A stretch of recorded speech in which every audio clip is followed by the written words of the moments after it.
ഒരു 10 മിനിറ്റ് മുമ്പ് എനിക്കൊരു ഫോൺ കോൾ വന്നു. നാട്ടിൽ നിന്നാണ്, അതായത് തിരുവല്ല അങ്ങനെയാ പറഞ്ഞതെന്ന് എനിക്ക് തോന്നുന്നു. അത്രയും പറഞ്ഞു, സഹിച്ചേട്ടനല്ലേ, ഞാൻ സഹിച്ചേട്ടൻ്റെ വീഡിയോസൊക്കെ കാണുന്ന ഒരാളാണ്, എനിക്ക് നിങ്ങളുടെ വീഡിയോസ് ഒത്തിരി ഇഷ്ടമാണ്, പുള്ളിയുടെ കുടുംബത്തോടെ കാണുന്നതാണ്, ഒത്തിരി ഇഷ്ടമാണ് എന്നെല്ലാം പറഞ്ഞിട്ട് പുള്ളി ഒരു ഒറ്റ കരച്ചിൽ. എനിക്കൊന്നും മനസ്സിലായില്ല. ഞാൻ വിചാരിച്ചു എന്നാപ്പാ എന്ത് പറ്റി എന്നൊക്കെ ഞാൻ ചോദിച്ചു. അതോ എന്ത് പറ്റി? അപ്പം അന്നേരം എന്നോട് പറഞ്ഞു, നിങ്ങൾ അമ്മയെ സ്നേഹിക്കുകയൊക്കെ ചെയ്യുന്നത് കാണുമ്പോൾ നിങ്ങളുടെ ആ കുടുംബത്തിൻ്റെ കാര്യങ്ങൾ നിങ്ങളുടെ അനിയനും നിങ്ങളെല്ലാവരും കൂടെ കൂടിയിട്ട് ആ അമ്മയെ കെയർ ചെയ്ത് കൊണ്ടുവന്നൊക്കെ കാണുമ്പോഴത്തേക്ക് എനിക്ക് സങ്കടം സഹിക്കാൻ പറ്റുന്നില്ല, സന്തോഷം കൊണ്ടാണെന്നൊക്കെ പറഞ്ഞുകൊണ്ട് പുള്ളി എന്നോട്. എന്നിട്ട് പുള്ളി എന്നോട് പറഞ്ഞു, ഞാൻ 15 വർഷം ഗൾഫിൽ ജോലി ചെയ്തുകൊണ്ടിരുന്നു, കുവൈറ്റിൽ. എനിക്ക് മൂത്ത ഒരാൺകൊച്ചും ഇളയതൊരു പെങ്കൊച്ചുമാണ്. ഗൾഫിൽ ജോലി ചെയ്തതാണ് ഞാൻ മക്കളെ രണ്ടുപേരെയും പഠിപ്പിച്ചത്. BA വരെ മോനെ പഠിപ്പിച്ചു, മോളെ നേഴ്സിംഗ് BSc നേഴ്സിംഗോ അങ്ങനെ എന്തോ പഠിപ്പിക്കുന്നുണ്ട്. ഇപ്പോഴും ആ പെങ്കൊച്ച് പഠിച്ചുകൊണ്ടിരിക്കുന്നു.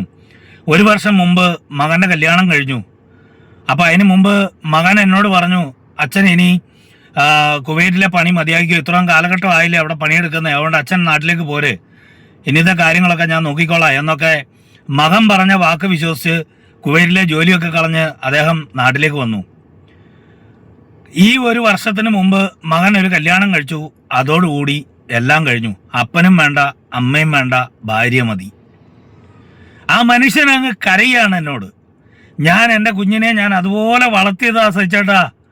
ആ കുഞ്ഞിന് ഇന്ന് ഞങ്ങളെ ഒന്ന് വിളിക്കുന്നതോ ഒന്ന് മിണ്ടുന്നതോ ഒന്ന് അന്വേഷിക്കുന്ന പോലും ചെലവിന് പോലും പൈസ തരുന്നില്ല എന്ന് പറഞ്ഞാൽ മനുഷ്യ കരയാണ്. എൻ്റെ പൊന്നു സഹോദരൻ, ഞാനൊന്ന് ചോദിക്കട്ടെ, നിങ്ങൾക്കും ദൈവം കുഞ്ഞുങ്ങളെ തരും, നിങ്ങൾക്കും ദൈവം കുഞ്ഞുങ്ങളെ തരും, നിങ്ങൾ ആ കുഞ്ഞുങ്ങളെ വളർത്തും, നിങ്ങളുടെ മക്കൾക്കും കല്യാണപ്രായം എത്തും, നാളെ നിങ്ങളുടെ മക്കളും കല്യാണം കഴിക്കും. ഇന്ന് നിങ്ങൾ നിങ്ങളുടെ മാതാപിതാക്കളോട് എന്തു ചെയ്യുന്നോ അതും അതിൻ്റെ ഇരട്ടിയും നിങ്ങളെ തേടി വരും. അന്ന് നിങ്ങൾ സങ്കടപ്പെടരുത്.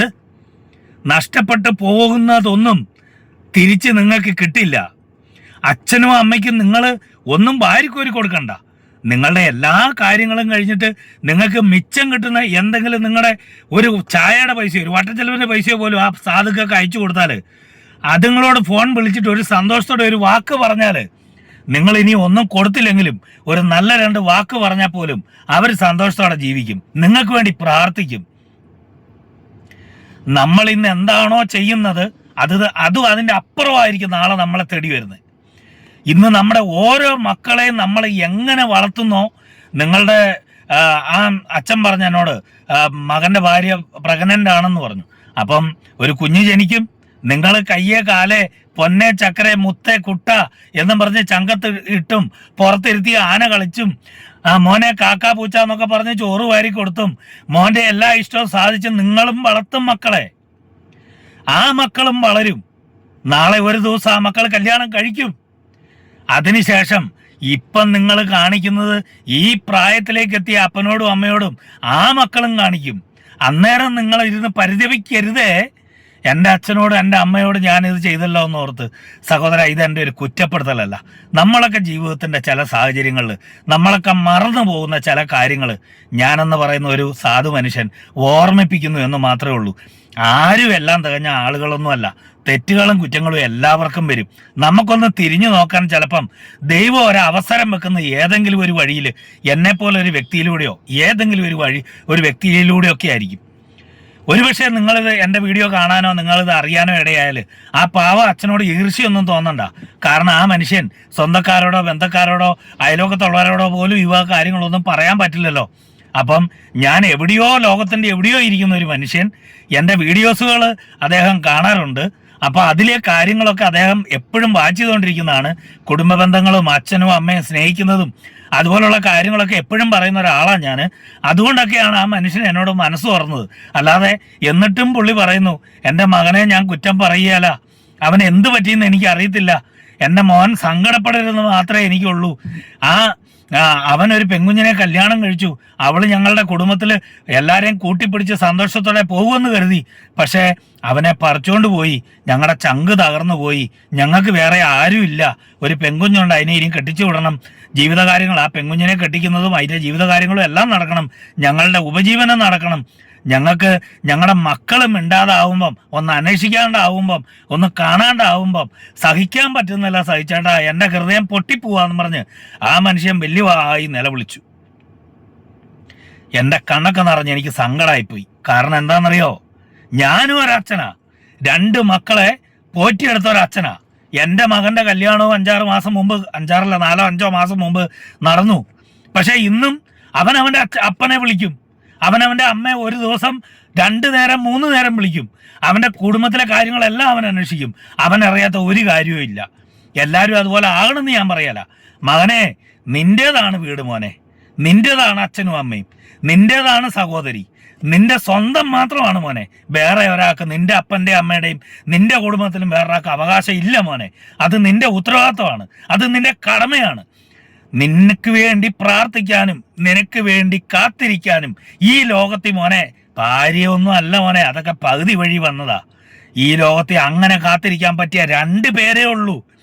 അത് നമ്മുടെ അപ്പനും അമ്മയും മാത്രമാണ്. അപ്പനും അമ്മയും ജീവിച്ചിരിക്കുന്ന കാലമാണ് ഏറ്റവും നല്ല കാലം. അവർ കടന്നു പോയി കഴിഞ്ഞാൽ ഉണ്ടല്ലോ, ഞാൻ ഓർക്കുന്നു കുറച്ച് കാലഘട്ടം മുമ്പ് വരെ എൻ്റെ അമ്മ എൻ്റെ അനിയൻ്റെ അടുത്തുള്ളപ്പം ഞാൻ ചെല്ലുന്നു എന്ന് പറഞ്ഞാൽ ആ പാവ വാദപ്പടിയിൽ നിന്ന് കണ്ണെടുക്കല. എൻ്റെ ആ വഴി നോക്കി നിൽക്കും, എൻ്റെ വണ്ടി ചെല്ലുന്നത് നോക്കി. അതേപോലെ ഞാനിങ്ങനെ ഇറങ്ങിപ്പോരുമ്പോണ്ടല്ലോ, ഞാൻ വഴി പിന്നിട്ട് പോരുവോളം ആ അമ്മ വീഴുമെന്ന് ഞാൻ പറഞ്ഞാൽ പോലും, അമ്മ സൂക്ഷിക്കണം കയറിപ്പോന്ന് പറഞ്ഞാൽ പോലും എൻ്റെ വണ്ടി അമ്മയുടെ കണ്ണിൽ നിന്ന് മറയുന്നവരെ അമ്മ ആ വാതുപ്പടി നിൽക്കും. മോനെ, നമ്മുടെ അപ്പനും അമ്മയും മാത്രമേ ഉള്ളൂ നമുക്ക് എന്ന് പറഞ്ഞ് തപസ് ചെയ്ത് ജീവിക്കാൻ. നീ ഒന്ന് വിളിക്കാത്തതുകൊണ്ടോ നീ ഒന്ന് മിണ്ടാത്തതുകൊണ്ടോ ഉള്ള പരിഭവം സങ്കടം മാത്രമേ അത് നിങ്ങൾക്ക് കാണുള്ളൂ. അതുകൊണ്ട് കഴിഞ്ഞു പോയതൊക്കെ പൊക്കോട്ടെ. അത് നമുക്കൊക്കെ പലപ്പോഴും പല വീഴ്ചകളും മറവികളും തെറ്റുകളും കുറ്റങ്ങളും ഒക്കെ നമുക്ക് പറ്റും. കഴിഞ്ഞു പോയ വാക്കുകളും കാലങ്ങളും പൊക്കോട്ടെ. മോനെ, നിന്റെ തീട്ടവും മൂത്രവും കോരിയും നിന്നെ തോളയിലിട്ട് തട്ടി ഉറക്കുകയും ചങ്കത്തിട്ട് ഉറക്കുകയും എൻ്റെ കുഞ്ഞിൻ്റെ കാലേ മുള്ളു കൊള്ളുവോ, എൻ്റെ കുഞ്ഞിനെ ഉറുമ്പ് കടിക്കുമോ എന്നും പറഞ്ഞ് അതേപോലെ പൊന്നെ പൂതമേന്നും പറഞ്ഞ് കൊണ്ട് നടന്ന് കാത്ത ഒരു പൊന്നു മോനാണ് ആ കുഞ്ഞിന് അപ്പനും അമ്മയും എന്ന് പറഞ്ഞ ഓർമ്മ എൻ്റെ മോനുണ്ടാവണം. നിന്റെ അച്ഛൻ്റെ പേര് എനിക്കറിയാം, ഞാൻ പറയുന്നില്ല. നിനക്കറിയാം മോനെ, ഇപ്പം ഈ വീഡിയോ കണ്ടിട്ടുണ്ടെങ്കിൽ കൊച്ചിനറിയാം ആ മോനാണ് ആ അച്ഛനും അമ്മയ്ക്കും താങ്ങും തള്ളുമായിട്ടുള്ളത്. കൊച്ചിന് കിട്ടുന്ന മുഴുവനൊന്നും കൊടുക്കണ്ട. കൊച്ചിൻ്റെ ജീവിതത്തിലെ എല്ലാ കാര്യവും കഴിഞ്ഞിട്ട് മിച്ചം വെക്കുന്ന ഒരു തുച്ഛമായ എന്തെങ്കിലും ആ സാധുക്കൾക്ക് അയച്ചു കൊടുക്കണം. അതുങ്ങളെ വിളിച്ച് എനിക്ക് ഒന്നും കൊടുത്തില്ലെങ്കിലും അവരെ വിളിച്ച് ഒരു 2 വാക്ക് പറയണം. നിനക്കും മക്കൾ പിറക്കാൻ പോകുന്നു, ഓർമ്മയിലിരിക്കട്ടെ.